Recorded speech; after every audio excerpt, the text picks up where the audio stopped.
N'importe où, Aboulaye Diop, nous sommes ministre des Affaires étrangères. Aboulaye Diop, ministre de l'Union Mali Kono.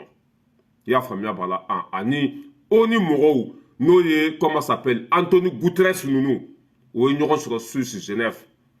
Aboulaye Diop ya irola ka fo. Tora mimbe Mali Kono ani Jalisco kala mimbe Mali Kono. Il y a famille bala ha Djoubora yande. Au lieu de Kadhafi Fara. Kadhafi Fara ne ko fait marma fin tumbe o ya di ya famille bala kafiruma kuku kunda Malika. Jopo ni de d'autres lots qu'on a tourné. Mais, ça veut dire qu'il y a un fouille tata. Parce qu'au lieu de Kodjougou Kounyan Faye, au lieu de Koin Labé, Agnen n'y faut 1000 fois, un ministre va faire 1000 fois, Dian Beda Benaka, qu'a fait Tora Mimbe Afrique, nous de Nodo. Bien Kalanina Sendalembe, bien Kalakaote, Bara Mbe Ninchougo de là. Tora Mimba Anka Tchernote, Abule Jopo ya fait chien, quel chien, flash, chien, sabat. Il y a famille par là. Kodjougou boira yoromna, Kodjougou damina na chogomina. Ya famille jadisko kele mbe Mali kono. Ça que mogo munu no ba la, mogo munu ba kofe a beira la befora. Mais faut te boire là. Faut te boire là parce que au lieu de ya famille bala oni nyamoro yi. Ya famille bala au lieu de ça que fanga bolu la quoi. Na un tundo billahi tumbe bi anka. Mais en tant que lu be ka Kodjougou kolokolo en fait har na nya fo. Billahu ta lami uta taka barake nae. Sinon biman bla tinya foli lao. Ah, Diop utara ya famia bala ani oni mogo ye nyon sur Genève Suisse. A segina ou kuma kelen de kan. Ya na uka toka malion wole kana. Mali kelebe chogodi. Do boira la wa. Wolma do fora la kan wa. A donatan a boiratan. Mais kele ere djoué mi Diop oube kofwa ou ya te ko lami. Mais c'est décevant. C'est incroyable. Billahi jigila tigɛ do quoi abe kɛri bila quoi kafiri den dɔ bɛ ka tête de mort bila depuis une vidéo daminɛ voilà abe kɛri bila quoi y'a faamu kɛlɛ ju ye min ye a bɛ ka f'u ye mais o t'a ta ka baara kɛ n'a ye sinon a bɛɛ fɔra mɔgɔ minnu ye kojugu kunyanfa yira l'o la a bɛ taa to ka maliyɛnw wele ka to k'an sɛgɛn k'an ka wari don avion bɛɛ la ka taa ni ɲɔgɔn ɲɛ fu ninnu na a tɛ wolo foyi de la en tant que ninnu de bɛ ka ONU diriger. En tant que oni nyamuga be nun de boulot, avec comme nous voulons be ka couler dedans. Billah ou ta chita ka baraka naï. Et plainte min donna bientôt 1 an. A plainte ma djabi. Anye plainte min do bientôt 1 an. Dama maga ola. Au lieu de Kodjougou Kounyanfaye. Hein? Diop wala ka baraka douila. Il y a comment mounou fanya partager. Il y a comment mounou fo malien dembe tegara fo. Wallahi kata ya famille bala. Et entre Guterres fait. Il y a famille par là, Kairula, au beto Kaungwele, Mali Kelebe Chogodi, Adonata, Borata, population de Beka Fara. Dieu pourquoi ne cite en fera braille nous de. Nous de la Kadhafi Faraka, Libichi, Katlaka Marma fin de Djouguma Kokana Mali Mene. Ne tient betia kono, nous kumakanga Tayoro Jangwa, nous kumakanga Sama Samawa. Ambe Kafoko le fleur, le Kafoko Lampando. Ambe Kafoko le fleur, le Kafoko Lampando. Mais en tenant en famille, ah, Nyamoya bolu de boulot. C'est bolu et kateme encore. Ça veut dire que Hamna nous quoi Kodjougou fort. On va minimiser quoi. On va te marquer fait. À côté ta bala ou te nyangi foi. Sinon bébé nous quoi inchia donc. Dieu pour Allah qui sera. Wallahi ministre kana. Ya famille bala qui Dieu. Ya famille bala katia faut café tige ka buru jala nyimi. Dieu pour bien fou. Ministre ma delikanike ne était. Ambi ko e wambi fe e wambi deme bara wanya kan iblala bara fenfene be ka ka ke chugola iblala chi fenfene ba chi la se fu be do faraka mais nous kuma sulu de nous bilahu tambonya o de la ne ya fo asime mali na folo beta e ka do keleke minana ini Putin ka dibi ini Putin ka surumbi ya famia bala kani dado balokola kani dado pa parala ya famia bala keleke minan ba densan. Il y a famille qui a bla Mali kono parce que bara madame ne volo. A madame ne volo. Nous savons que nous ne mourons bonya fin ka écouter galidi. Qui bonya qui gasi sigi ou de ku kutere. Ya fam mais anya befo ya. E job pour ya fo onina. Plenty dona. Nous ne devons pas marama fin de jadi suma mais hadi ba on devait ka wole ya en fait. Mais akabo hakilima. Akabo hakilima. Ni ne tun bɛ maliyɛnw place la ka to kuma o ni mɔgɔ ninnu fɛ moi j'arrête an t'an yɛrɛ sɛgɛn fu quoi an t'an yɛrɛ sɛgɛn a Job ta o ta bana ye min a bɛ ka yir'u la mais o tɛ ka a ɲini ka bana bana yɛrɛ ye fɛn min ye Job bɛ ka yir'u la nin de ye bana ye a bɛ furakɛ tan de mais e s'en fout o mɔgɔ kelen bɛ to ka tila k'an wele jadisogo kɛlɛ min bɛ Mali kɔnɔ an b'aw dɛmɛ jadisogo kɛlɛ min bɛ Mali kɔnɔ a bɛ ka mais ko a ka bon hakili ma a ka bon hakili ma Ala ka barika don Mali la de toute façon Mali ye barika jamana de bilahi jugu bɛɛ bɛ malo barika min bɛ Mali la jugu bɛɛ bɛ malo n'Ala na kira sɔnna an ka to nin sira in kan ka gosili kɛ ka taa bilahi a bɛ ɲɛnabɔ ɲɛfɛ mais c'est décevant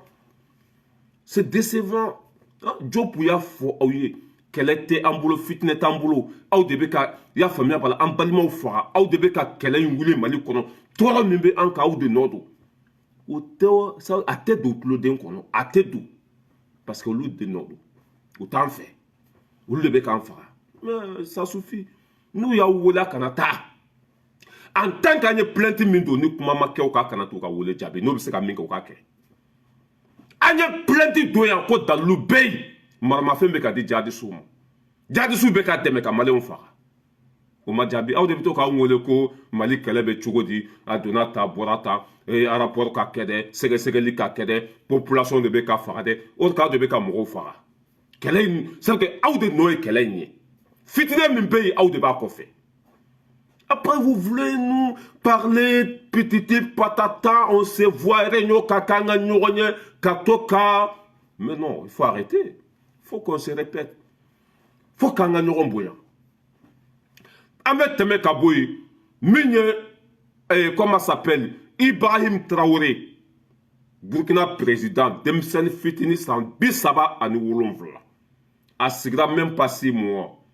Burkina bɛ ka avancé bi a ka bon hakili ma Burkina bɛ ka don da la bi a ka bon hakili ma nin de ye cɛya ye ni muso ɲana den bɛ ɲa ni muso sabarila barika bɛ don a den na Ibrahim Traoré a sigira don min na a y'a kunda Mali kan a kɔrɔkɛ Asimi ka taa ko Asimi k'a bilasira Asimi ye Ibrahim Traoré bilasira a bɛ ka baara kɛ ni Asimi ka hakilina ye Burkina Mali bi i y'a faamuya b'a la a bɛɛ kelen u bɛɛ ka baara kɛ cogo kelen ye u bɛɛ ka laɲini ye kelen ye Ibrahim Traoré to nin sira ka hɛrɛ b'a kɔfɛ lafiya b'a kɔfɛ bonya b'a kɔfɛ Ibrahim Traoré a kumana kunu Ibrahim Traoré a ye jo fara kunu Ibrahim Traoré a ye Burkina segin a danbe kɔnɔ kunu Ibrahim Traoré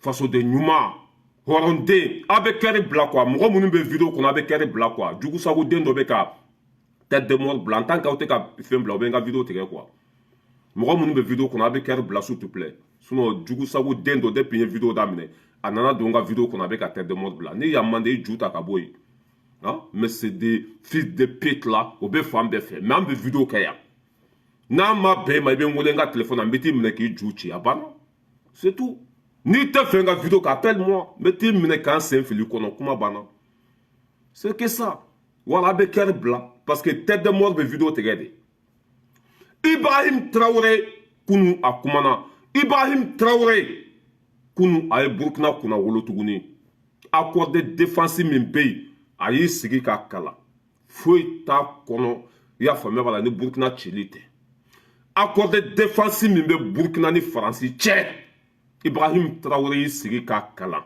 foyi t'a kɔnɔ ni Burkina fagali tɛ foyi t'a kɔnɔ ni Burkina ta tiɲɛni tɛ foyi t'a kɔnɔ ka Burkina lasegin kɔfɛ ka Burkina bɛ mago sa k'u kɛ falatɔ ye o de bɛ accord de défense in kɔnɔ Ibrahim Traoré a y'a kalan ka ban waati min na a y'a fara 4 ye ka bila poubelle kɔnɔ ka ci bila tubabuw ma ko accord de défense min tun b'an ni ɲɔgɔn cɛ bi y'a dan ye a banna bi foyi t'a ni ɲɔgɔn cɛ tuguni c'est ça halaladen c'est ça muso ɲuman den ni ma sabu ni tɛ ɲɛ bon min cɛlu ka cɛ i ka lafiya denkɛni ni wolola kobaw kɛ walima i ka sa mais il a tout dit accord de défense min tun bɛ Burkina ni Faransi cɛ Ibrahim Traoré y'a fara ka bila poubelle kɔnɔ k'a tɛ Burkina arrange a tɛ hɛrɛ lase Burkina ma tɔɲɔ a bɛ b'o de lase Burkina ma a y'a fara ka bila poubelle kɔnɔ à partir de hier kunu tɛmɛnen kɔfɛ accord de défense tɛ Burkina ni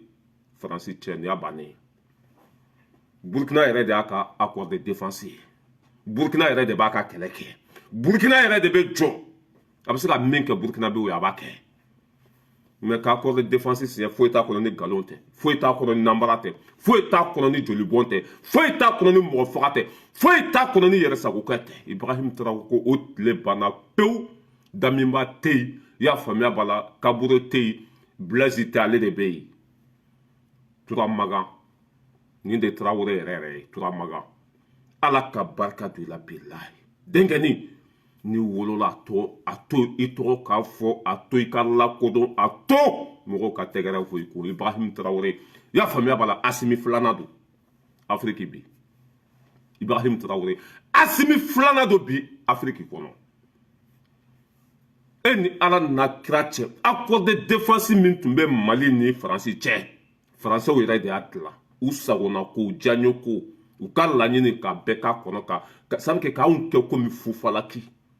Accord de défense min tun bɛ Burkina ani Faransi cɛ, u yɛrɛ Faransɛw yɛrɛ de b'a labɛn ka sɔrɔ ka bila ka taa di kafiriden minnu b'an ka jamana kunna. I y'a faamuya b'a la, maamugu talen k'u bila maaforoko kɔnɔ mɔgɔ minnu b'an ka jamana kunna, c'est que Faransi b'a bɛɛ labɛn waati min na ka tila k'u sago k'a kɔnɔ, k'u diyaɲe ko k'a kɔnɔ, fɛn min ka d'u ye n'u bɛ se ka kɛ Afiriki na k'o k'a kɔnɔ.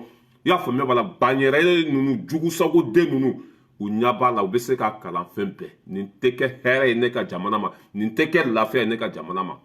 I y'a faamuya b'a la, mais u bɛ Ala minɛ k'a signé ka sɔn tubabuw e cɛ min ko ni ne ye miiri masakɛ tɛmɛnen ninnu kan quoi, hali u su kan ça veut dire ka t'u su bɔ kaburu kɔnɔ k'u ju ci bilahi.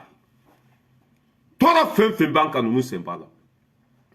Masakɛ minnu tɛmɛna ni ne hakili jiginna o la, i y'a faamuya b'a la, ça veut dire hali n'u bɛ lahara de ka t'u sama ka bɔ kaburuso kɔnɔ k'u ju ci parce que u ye bɛɛ tɔɲɔ, u y'an tɔɲɔ. Mais comment ça se fait que cɛkɔrɔba a n'a kɔkili i denw ka lafiya tɛ min na, i denw ka hɛrɛ tɛ min na, ka sɔn o ma.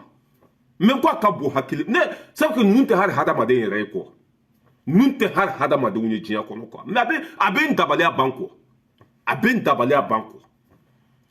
E bɛ taa sɔn ko ma i denw ka hɛrɛ tɛ ko min na, e bɛ sɔn ko ma fɛn min tɛ lafiya lase i denw ma, e bɛ sɔn ko ma fɛn min t'i ka jamana lataa ɲɛ. E ka Ala minɛ ka sɔn o ma, tɔgɔ jumɛn bɛ e la ka bila kɔnɔ? Fufalaki.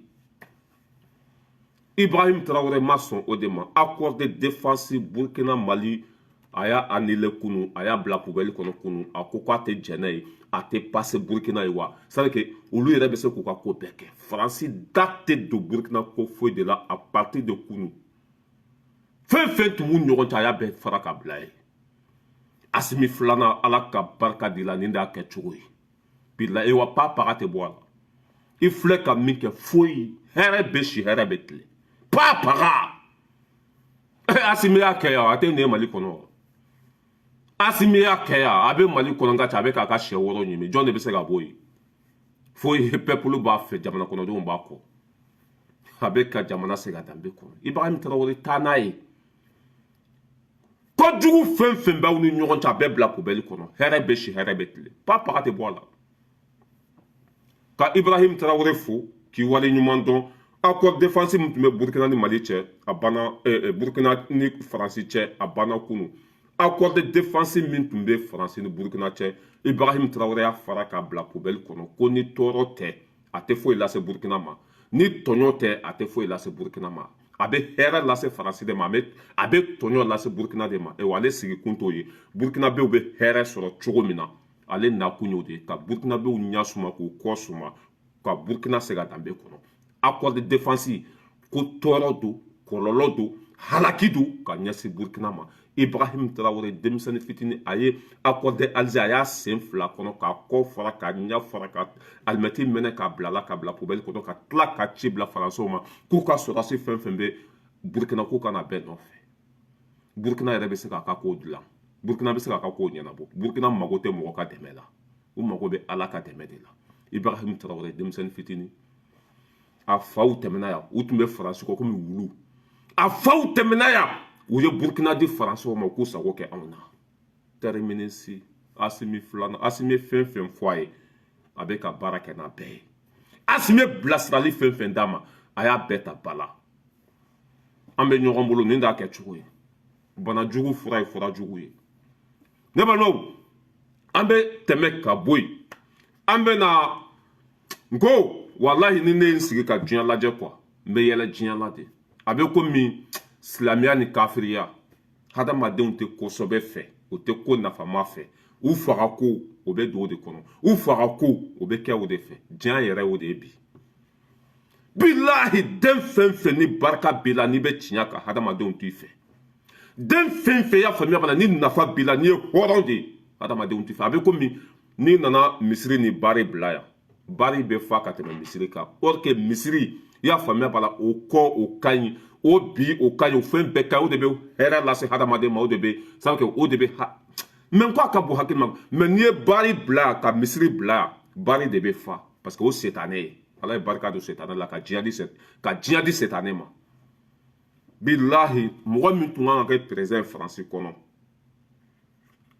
mɔgɔ min tun kan ka kɛ président faransi kɔnɔ o banna o la bilahi ka taa tugu jugu sago kɔ o b'a nimisa kɔnɔ bi entreprise min bɛ ka datugu faransi a ka bon hakili ma i y'a faamuya bala baara tiɲɛ kuran tɛ a gɛlɛya mun kosɔn jugu sago min bɛ fanga la foyi tɛ n'o tɛ ne balimaw mɔgɔ min tun kan ka kɛ président faransi kɔnɔ yan o banna la a y'a lamɛn dɛ.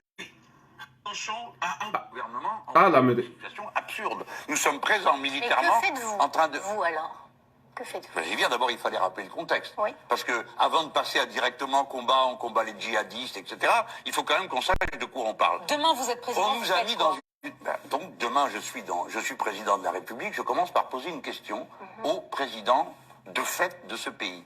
Voulez-vous qu'on reste, oui ou non? Et si parce vous que dites nous, Français... partez, vous partez là. Absolument, madame. Vous laissez tout. Vous savez pourquoi? Parce que le Mali est au Mali. Comme les Américains en Afghanistan. Vous laissez tout.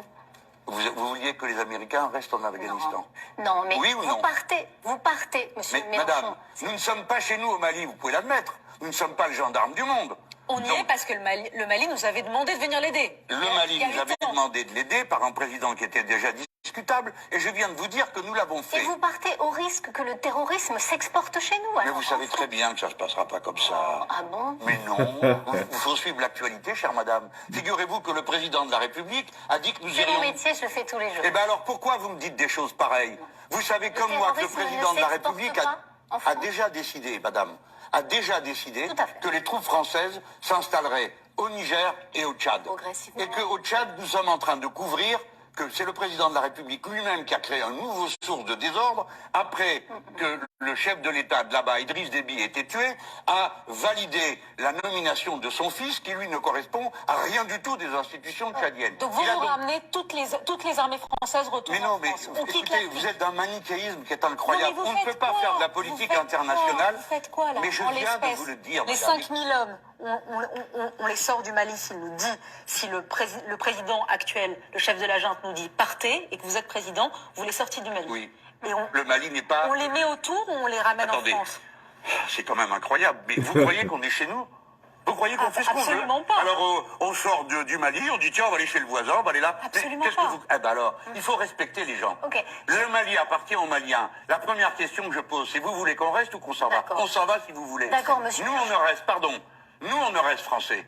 Nous ne laissons nos troupes que si vous organisez des élections dans un délai qui est convenu avec l'opposition. Et nous sommes prêts à vous aider à avoir des élections normales. Maintenant, si vous nous dites de partir, nous partons. Et si le voisin nigérian nous demande,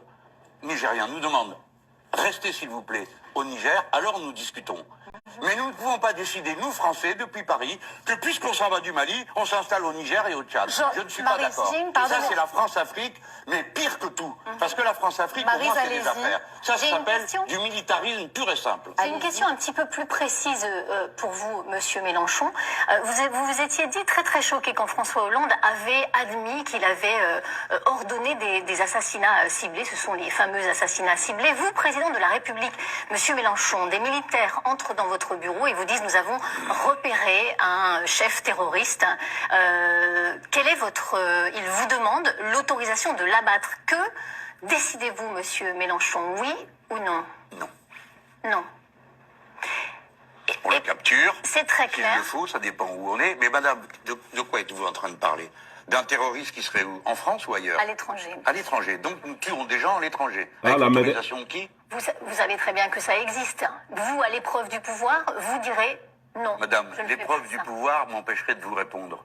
Mais puisque vous voulez à tout prix me faire répondre, alors je vous réponds comme homme, non. Je ne suis pas d'accord pour que la France organise des assassinats dans les autres pays. Voilà. Ou alors avec l'autorisation des gens du coin. Mais alors ils s'en chargent même. Parce que nous, les Français, en principe, hein, on a voté contre la peine de mort. Donc je ne vois pas pourquoi la peine de mort dont je ne veux pas chez moi, j'irai l'appliquer ailleurs. Jean-Luc Mélenchon. Je vous demande, écoutez, est-ce que vous vous rendez compte? Mettez bout à bout toutes ces questions. Un, vous êtes pour qu'on reste. Quoi qu'il arrive. Deux, si on s'en va, Non, on va mais chez les non, voisins. elle donne pas Trois, son avis. est-ce qu'on a le droit de tuer les gens chez les autres? Ah mais moi je me Les bras permettrai m'en pas de... tombent. Elle vous pose des questions. Mon avis sur le Mali, mais Elle donne pas son avis, c'est pas son jeu. Bala Joya, pour que vidéo kana janya, j'espère que aya be famia. Ambe ka kuma min fɔ Jean-Luc Mélenchon a seginna o de kan. Ko jadisi o kɛlɛ min bɛ Mali kɔnɔ ko cɛ nɔ tɛ muso nɔ tɛ. Que pourquoi Faransi bɛ marifa ta ka taa walidenw faga? A ye nin de fɔ dɛ. Faransɛ yɛrɛ de filɛ ka nin fɔ. Ko jadisi mun bɛ Mali kɔnɔ ko Faransi de y'a fabriqué, Faransi de ye marifa d'u ma u ka walidenw faga, u ka maliyɛnw faga, u ka joli bɔn. Mélenchon de filɛ ka nin fɔ. I bɛ den kolonden dɔ de sigilen bɛ sɔrɔ Mali kɔnɔ yen nɔ ko Faransi nɔ tɛ. I y'a faamuya bala an kana Faransi gɛn an bɛ ka diɲɛ bɛɛ kɛlɛ. Faransɛ de filɛ ka nin fɔ. Mɔgɔ min tun kan ka kɛ Faransi président ye, Jean-Luc Mélenchon, ko kɛlɛ min bɛ Mali kɔnɔ ko Faransɛw don. Jadisi minnu bɛ ka fagali kɛ ko Faransi de bɛ ka marifa d'u ma. Mélenchon de filɛ nin ka nin fɔ Faransi téléso la bɛɛ y'a mɛn. Ala ka barika don tiɲɛ la. Nin cɛ in nin de tun kan ka kɛ Faransi président ye, o banna nin na ka taa tasuma ta. U b'a kɔlɔlɔ kɔnɔ bi. O de la kafiri tɛ lafiya. Ala ko, i y'a faamuya, Ala bɛ diɲɛ da waati min na, a ko kafiriw ma k'u bɛ mun fɛ? U ko k'u bɛ diɲɛ de fɛ, a ko n bɛ diɲɛ d'aw ma, u tɛ lafiya. O de la u ka hɛrɛ bɛ min na, u tɛ tugu o kɔ dɛ. U ka bɔnɛ bɛ min na, u bɛ tugu o de kɔ. Nin de tun kan ka kɛ Faransi président, a filɛ ka bɔ ka kuma min fɔ, walahi tan do kelen t'a jɛ. A bɔra ka kuma min fɔ, i bɛ na ni kuranɛ n bɛ n tɛgɛ d'a kan. Mais Sogɛlɛ ye nin de fɔ, Diop ye nin de fɔ, bɛɛ ye nin de fɔ. U yɛrɛ ka président min tun kan ka kɛ président ye, a fana bɔra ka segin a kan. Ko pour que Faransi bɛ ka taa Africains faga, pour que Faransi bɛ ka taa jadisiw fabriquer Afrique, mais o tɛ yan. Journaliste minnu bɛ ka ɲininka bɛɛ suraka, ninnu bɛɛ suraka Algériens fɛnw, olu kɛra jɔnw ye. Ko ni Mélenchon kɛra président ko sɔrɔdasiw minnu b'o bolo, ni Afrique ko k'u ka bɔ Afrique, ko Mélenchon b'u bila min? Mais ko a ka bɔ hakili, o tuma na a ye sɔrɔdasiw ninnu wolo anw de kama. Maliyɛnw don walima Burkinabéw don, an ka sɔrɔdasiw bɛ yan, o tɛ ka balo wa? Mali sɔrɔdasiw bɛ yan, an ka sɔrɔdasiw tɛ, o bɛ Mali de kɔnɔ. Ka sɔrɔdasiw dilan fo k'olu ka taa balo ko kan de k'o kɛ business ye. Fo que fitinɛ de ka kolokolo mɔgɔw ka jamana kɔnɔ, olu ka sɔrɔdasiw ka taa balo ye. Mais a ka bɔ hakili ma. Journaliste bɛ tila ka Mélenchon ɲininka ko n'ale kɛra président n'u Mali ko ko sɔrɔdasiw ko k'a b'u bila min? K'a bɛ n'u bila Faransi yan. Ko Mali tɛ Faransi ta ye. Non, diɲɛ sigilen bɛ nkalon de kan. Wa diɲɛ yɛrɛ o tɛ mɔgɔ ɲɛnama fɛ. Mɔgɔ o mɔgɔ dan bɛ bi la, i y'a faamuya bala, i ye sɛbɛkɛla de. Bi la hadamadenw t'u fɛ. O bɛ mɔgɔ o mɔgɔ fɛ, yegoro, banabagatɔ, handicapé, i y'a faamuya bala, jugu sagoden. Diɲɛ, c'est vrai que diɲɛmaw bɛ tugu o de kɔ, ka tugu diɲɛden kɔ. A tɛ poro ɲa n'a porola ka d'a ma, a bɛ tila la. O bɛ tila ka taa kasi mɔgɔw da la tuguni. N'o tun ye nin ta, Faransi tun bɛ kɔ suma, a tun bɛ ɲɛ suma, bɛɛ tun bɛ Faransi bonya. Parce que nin bɛ hadamaden valeur dɔn, nin bɛ tiɲɛ fɛ, nin bɛ bɛɛ ka hakɛ fɛ. N'a bɔra ka Faransɛ yɛrɛ de filɛ nin ye, ko kɛlɛ min bɛ Mali kɔnɔ, Burkina kɔnɔ, cɛ nɔ tɛ, muso nɔ tɛ, Faransi de nɔ don. Faransi de ye jadisiw fabriqué, Faransi de bɛ ka taa Afrique ci, Faransi de bɛ ka taa Africains faga. Faransɛ de filɛ ka nin fɔ dɛ. Horace Baci tɛ nin jouer a ka émission na. A yɛrɛ ka kuma ko Dallu, Dallu filɛ nin ye dɛ. Mélenchon filɛ nin ye k'a fɔ Dallu, jɔn b'a lasegin a la une fois pour que vidéo kana jɛn. Jean-Luc. Ah la mais. Et si le voisin nigérian nous demande, restez s'il vous plaît au Niger, alors nous discutons. Mais nous ne pouvons pas décider, nous Français, depuis Paris, que puisqu'on s'en va du Mali, on s'installe au Niger et au Tchad. Je ne suis pas d'accord. Ça, c'est la France-Afrique, mais pire que tout. Parce que la France-Afrique, pour moi, c'est des affaires. Ça s'appelle du militarisme pur et simple. J'ai une question un petit peu plus précise pour vous, Monsieur Mélenchon. Vous vous étiez dit très très choqué quand François Hollande avait admis qu'il avait ordonné des assassinats ciblés. Ce sont les fameux assassinats ciblés. Vous, président de la République, Monsieur Mélenchon, des militaires entrent dans votre bureau et vous disent nous avons repéré un chef terroriste. Quel est votre... il vous demande l'autorisation de l'abattre. Que décidez-vous, Monsieur Mélenchon, oui ou non? Non. Non. On le capture. C'est très clair. S'il le faut, ça dépend où on est. Mais madame, de quoi êtes-vous en train de parler? D'un terroriste qui serait où? En France ou ailleurs? À l'étranger. À l'étranger. Donc nous tuons des gens à l'étranger. Avec l'autorisation de qui? Vous savez très bien que ça existe. Vous, à l'épreuve du pouvoir, vous direz non. Madame, l'épreuve du pouvoir m'empêcherait de vous répondre. Mais puisque vous voulez à tout prix me faire répondre, alors je vous réponds comme homme, non. Je ne suis pas d'accord pour que la France organise des assassinats dans les autres pays. Voilà. Kuma bana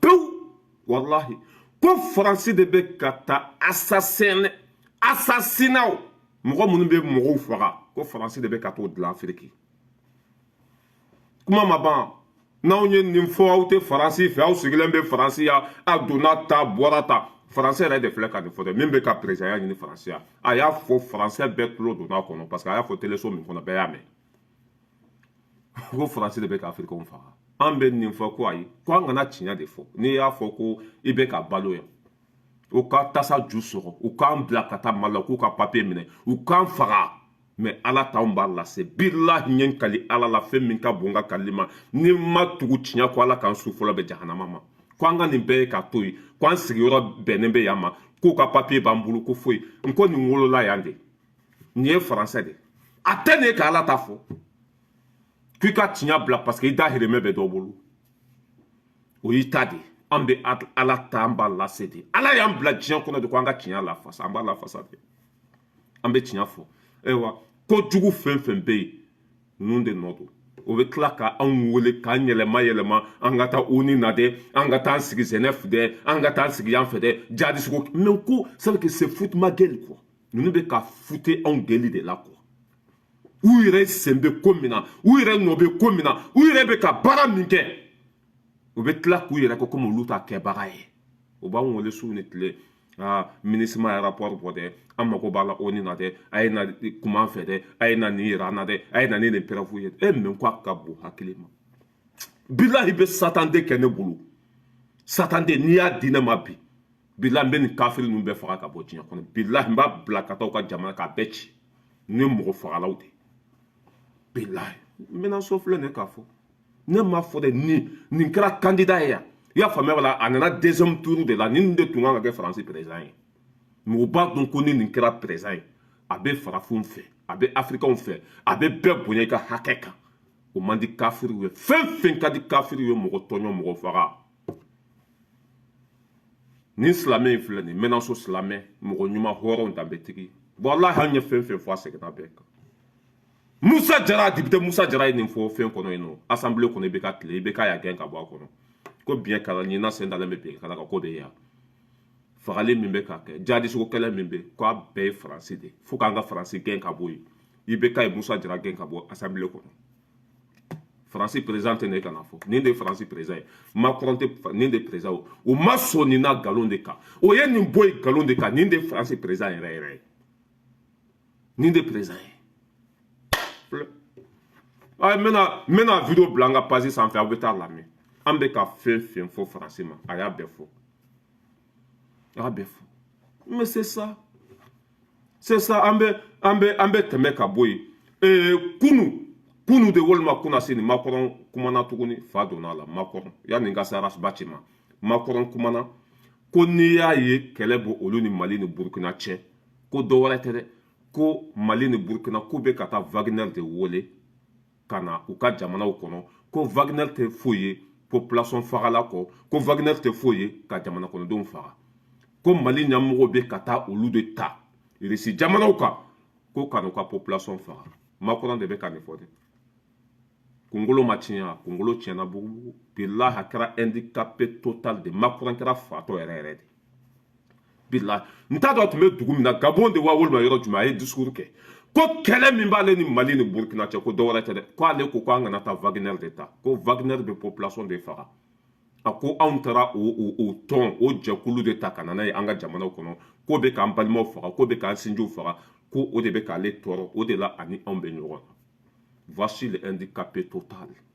En ala na kirata an ta ka tiɲɛ ka kɛ fɛnna bɔnɛ ka kɛ bɔnɛma wolo ye ka kɛ jugusago ye fo ka taa mɔgɔw de ta mɔgɔ minnu bɛ an faga mɛ ko a ka bon cɛ t'a dɔn a bɛ min yɛrɛ fɔ tuguni quoi laban ko juguya ni ta tiɲɛ filɛ bilahi bɛɛ bɛ ka tigɛ a la bɛɛ bɛ ka wo ci a la bɛɛ bɛ ka ɲugun a la a bɛ ka nkalon fin hali a tɛ se nkalon tigɛ cogo la quoi hali nkalon tigɛ cogo a tɛ se a la président kunturu k'an bɛ ka taa mɔgɔw de ta mɔgɔ minnu bɛ k'an faw faga mɔgɔ minnu bɛ k'an o tuma na mɛ n t'a dɔn n b'a fɔ cogo min na quoi o tuma na n t'a dɔn anw kɛra bagan de walima an kɛra fɛn min ye quoi an yɛrɛ b'a dɔn ko an ka hɛrɛ tɛ mɔgɔ minnu bolo mɔgɔ minnu bɛ k'an faga an ka taa olu ta ka tila k'u sara u k'an fa n'an baw faga u k'an ka dugu ci mais c'est faux c'est archi faux kuma t'a da tuguni a dɛsɛra a binna a ta tiɲɛna a halakira c'est pour ça qu'a bɛ t'i jɔ ka nin kuma sugu ninnu fɔ san tan nin ko aw bɛ Mali la depuis 2002 aw bɛ Mali la a wolola mun na tɔɲɔ Mali lakana dan tun yɔrɔ jumɛn Bamako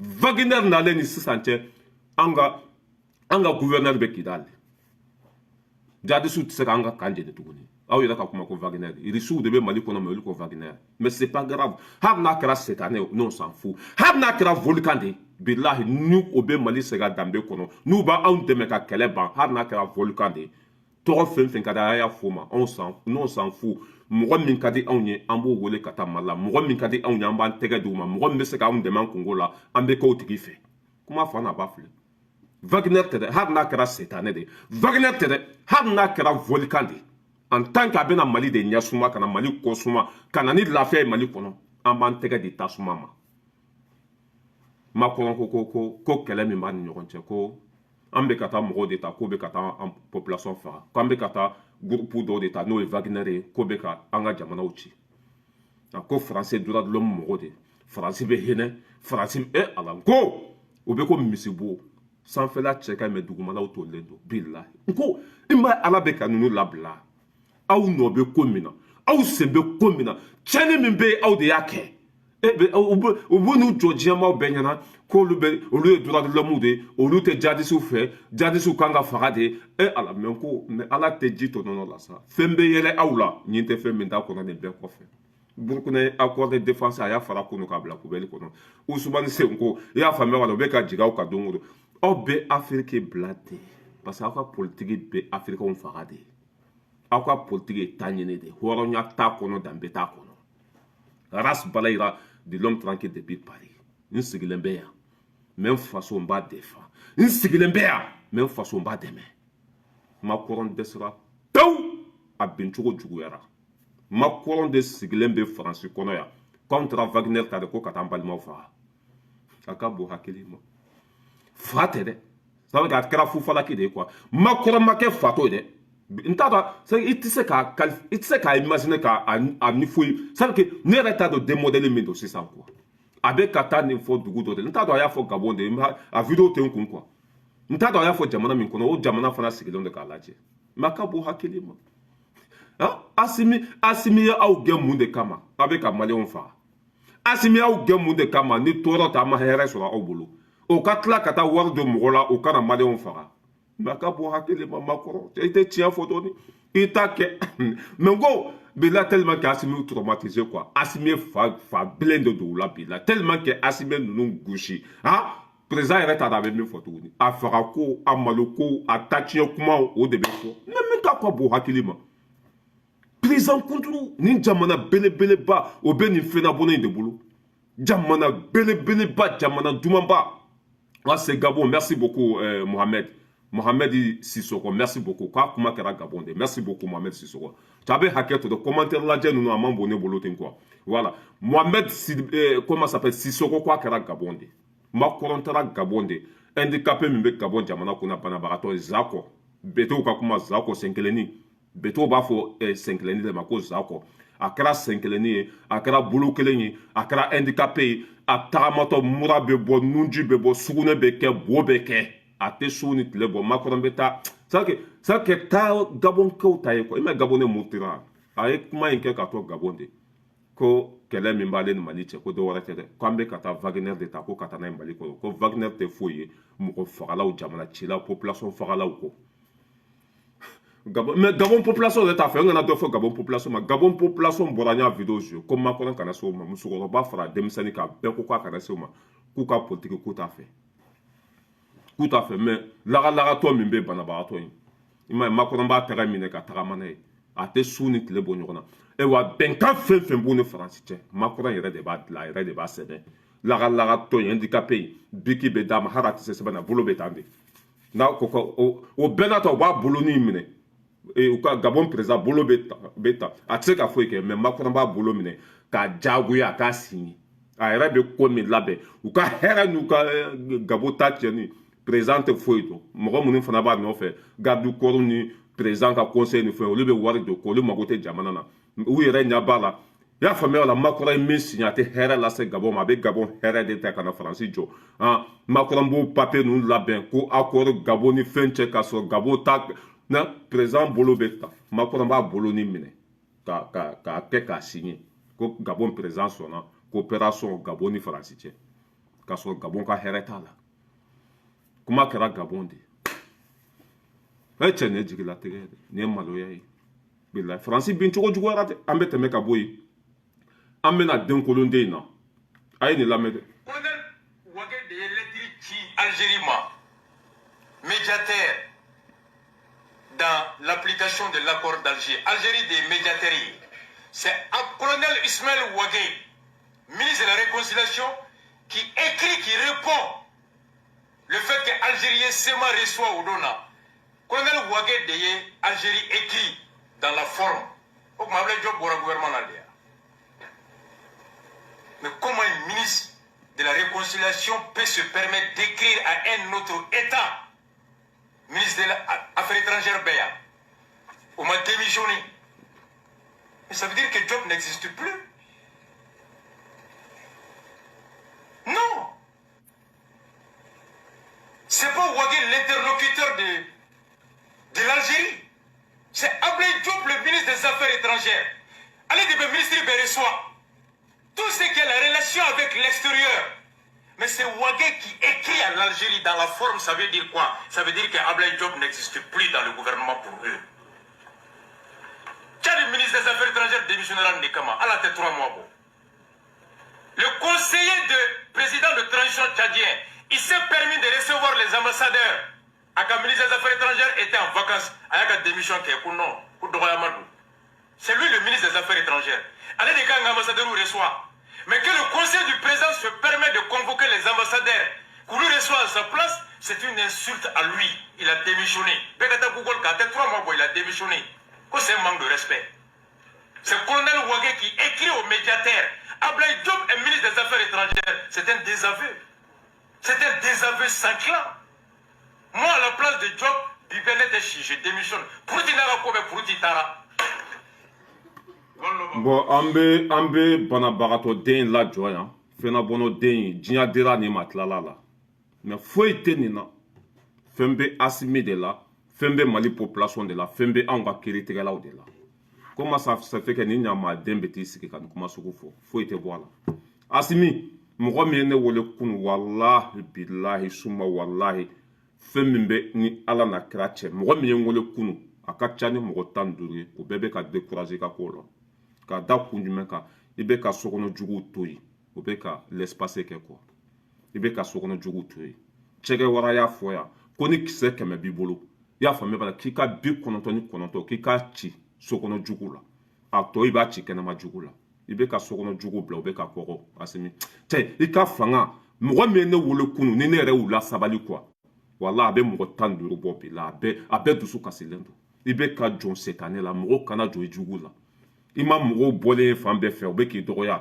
foyi tɛ ni nin dabarabaden tɛ nin de i bɛ ka nɛgɛ bɔ mɔgɔ la setanɛ den ma tɛmɛnen kan i sigilen don k'a lajɛ a bɛ ka nin kuma sugu ninnu fɔ jamana kɔnɔ foyi tɛ ka bɔ a la mais kabu ne ret mais pour que dobe mali kono sa mbeta sa ba mine kando kasola nimbe da baraba dembe mali kote horonte dambe ta la foi eni ala na kato biti sigi kan kuma sugufu wage ka bara ye minye kono ko wage mango ke ko jopu de kango ke ha wage tarade ni mangambe jamana kono de ni nyogon che ya famia bala aku ukambe aku be obe ben chugo mina wage ko barake a malien de be nyogona mogo mun be ko fala la ko sema de wolmanta sugudon malien olu de be nyogona oye wage ka orol de oye wage ka bara de wage de ka Algérie tede har nu tara Tokyo wage de ka nga sebeni ka blaka tai parce que Algérie sema mogo wole ama Mali l'état wole ama wage wole ama mogo shi wole Algérie nunu wole kata kuma nu ye malien te foite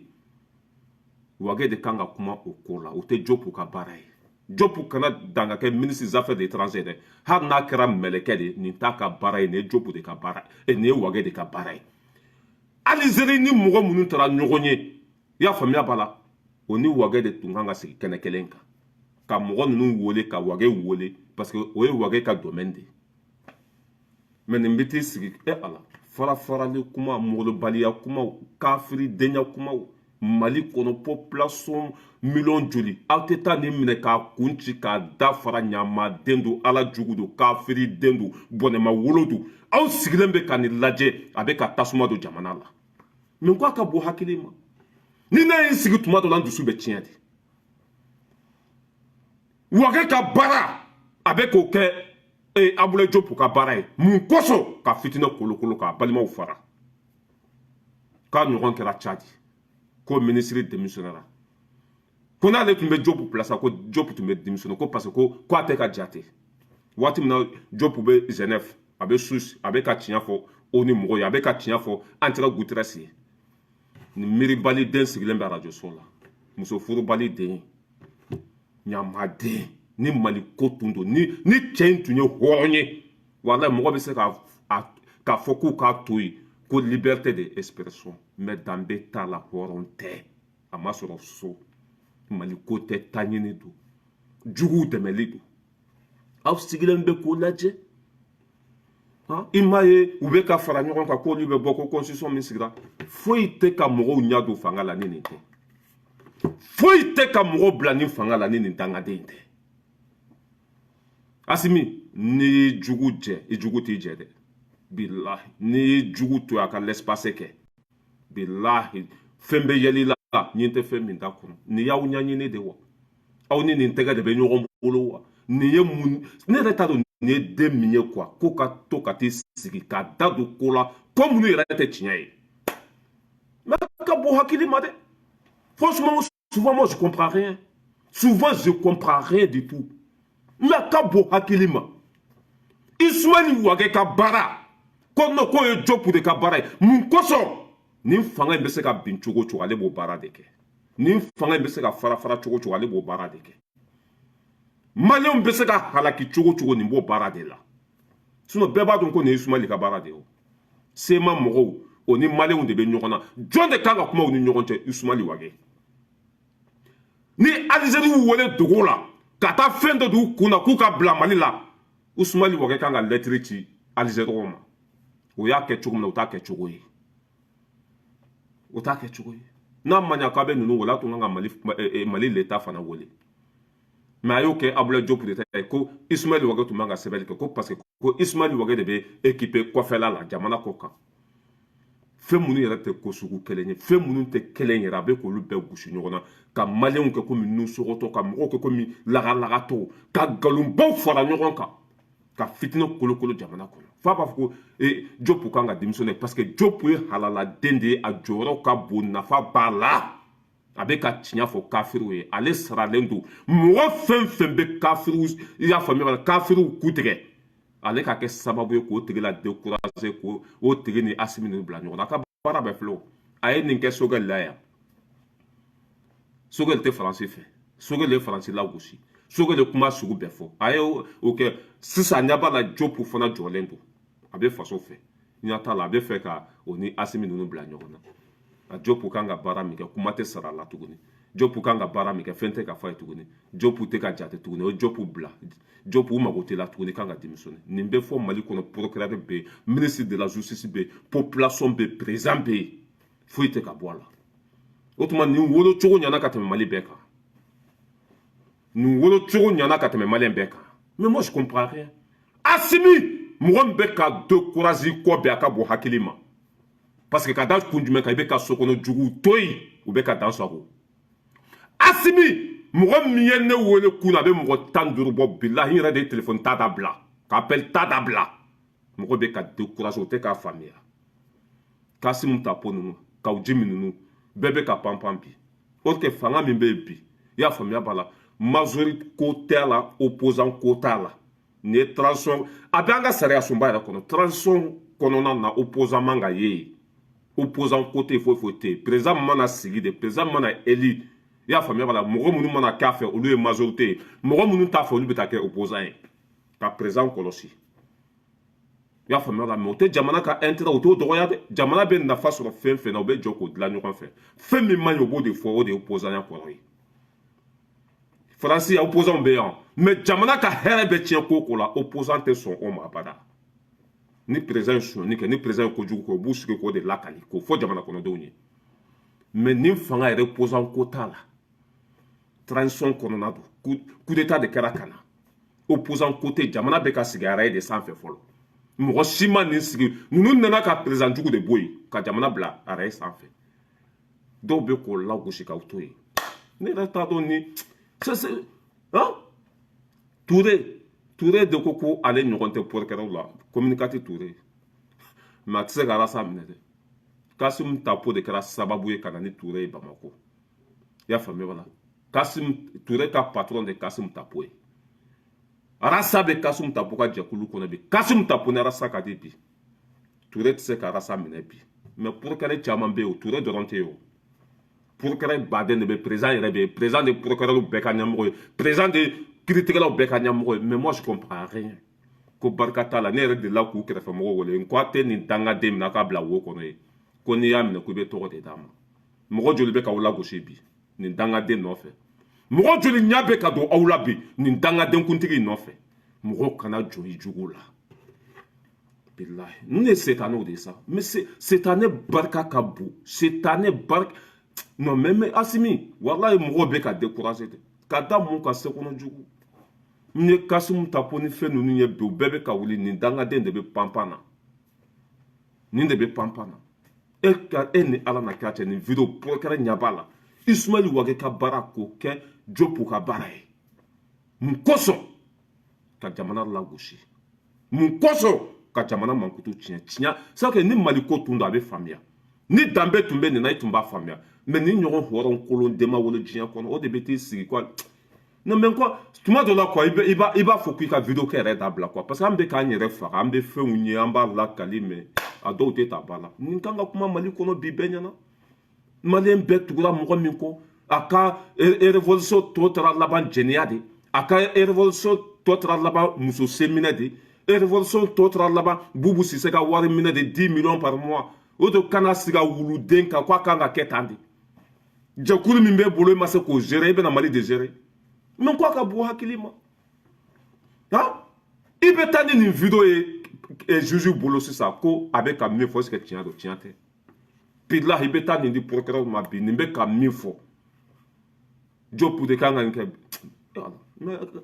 a ka ɲi an ka to sira in kan an ka to Assimi kɔ a bɛ na an ka to ni sira n'an ko k'an bɛ décourager an yɛrɛ ka sɛgɛn an b'a kɛ fu ye quoi mɔgɔ si kana décourager an ka taa n'a ye bilahi tiɲɛ ye Ala de don dɔ bɛ se nin bɛɛ bɛ ban ninnu bɛɛ bɛ malo u malo nin ta tiɲɛna déjà mɔgɔ yɛrɛ tɛ nin lamɛn yɛrɛ i ma u b'a ka vidéo bɛɛ tigɛ n'a ye vidéo ni vidéo tigɛ yɛrɛ tɛ ne tɛ nin lamɛn yɛrɛ dɔw yɛrɛ de ye nin ci ne ma sinon ne famana ka nin lamɛn a bɛ kalo 2 bɔ ne tɛ hali n'u y'a tigɛ n t'a lamɛn dɔw de y'a ci ma sɔrɔ bɛɛ tulo bɛ nin na jamana kɔnɔ a bɛ ka nkalon tigɛ a bɛ ka jamana ci a bɛ ka jamana dɔgɔya a bɛ ka jamana nɛni a t'a nɔfɛ a ka jitɔ nɔfɛ a bɛ ka jugu dɛmɛ faso kan bɛɛ bɛ nin kalama bɛɛ b'a dɔn k'a ka baara o de ye mais foyi tɛ ka bɔ a la foyi tɛ ka bɔ a la mais a ka bɔ hakili ma ça fait mal ni mɔgɔ wɛrɛ ye nin fɔ i bɛ taa minɛ mɛ nin dangaden kuntigi sigilen bɛ muso furubali den ɲamaden ala jugu kafiri bɔnɛma wolo den min ka wolo kɛra fufalaki ye a sigilen bɛ k'o de lajɛ a bɛ ka jugu dɛmɛ faso kan Jobu bɛ baara min na a bɛ ka jugu sɔn tigɛ Jobu bɛ baara min na a bɛ ka jugu ta tiɲɛ a mɔgɔ bɛ se jugu la nin bɛ kɛ lamu de k'a ni jamana kɔnɔdenw fara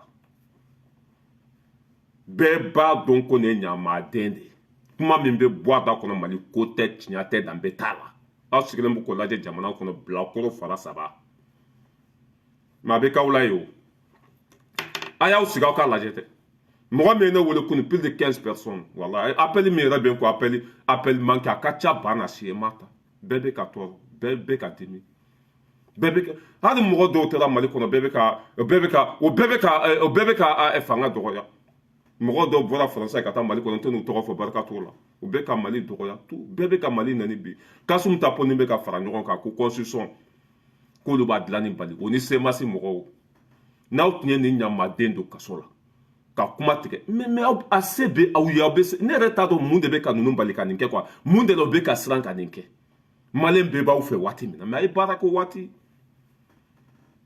Maliyɛn bɛɛ b'aw ko même t'aw ka bon hakili ma bon n b'aw bila yan quoi ala ka bi nɔgɔya ala ka bi diya ala ka minanko bɛɛ lajɛlen nɔgɔya n'an bɛ ka taa an bɛ se tiɲɛ tɔgɔ de ko ala bilahi nkalon tɛ ko foyi de dilan i m'a ye a ta tiɲɛna Mali bɛɛ tun bɛ mɔgɔ min fɛ an tun bɛ k'a fɔ 2019 ko nin de bɛ kɛ président 2023 in kɔnɔ a bɛ cogo di bi hali a ka réunion a bɛ kɛ sirada de la bi a ka réunion a bɛ kɛ karatabugu de kɔrɔ bi ta tiɲɛ halaki tellement que a bɛ nkalon kan a bɛ k'a yɛrɛ mago sa o de sigilen bɛ ko i y'a faamuya Jobu ka baara i y'a faamuya k'o ye Wage ka baara ye Wage ka baara k'o ye Jobu ka baara ye e ni ala na kira cɛ sema mɔgɔw olu ni Maliyɛnw bɛ ɲɔgɔn na Wage de bɛ Maliyɛnw ni sema mɔgɔw cɛ an bɛ se ka bɛn cogo min na kuma fɛn fɛn bɛ tɛmɛ sema mɔgɔw ni Maliyɛnw ni ɲɔgɔn cɛ o ye Wage ka domaine de ye o ye Wage ka canal de ye Wage de b'a da don a la hali n'a taara kɛ Yamusokoro hali n'a taara kɛ lahara de Wage de kan ka taa Wage de kan ka lettre ci mais ko Jobu de kan k'o kɛ ko b'a jira ko Jobu jatelen tɛ ko Wage bɛ ka Jobu ka baara kɛ o bɛ fɛ ka